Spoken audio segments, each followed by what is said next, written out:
हे काय घडतंय माझ्या आयुष्यात? कालपर्यंत माझी फुलासारखी काळजी घेणारे लोक आज मलाच काट्यात ढकलून देत आहेत.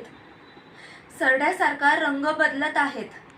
माझे सासरे लोकांसमोर मला आदर्श सून म्हणतात आणि त्याच्याच माघारी मला वाईट वागणूक देतात.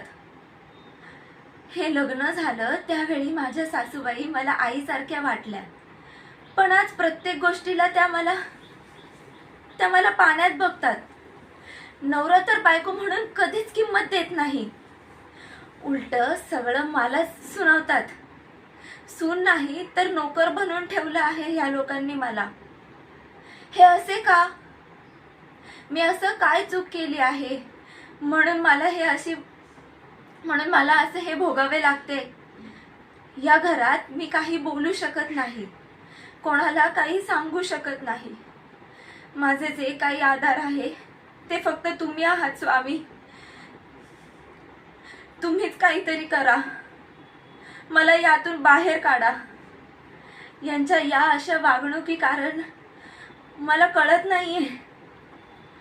मला मार्ग दाखवा स्वामी, मला मार्ग दाखवा.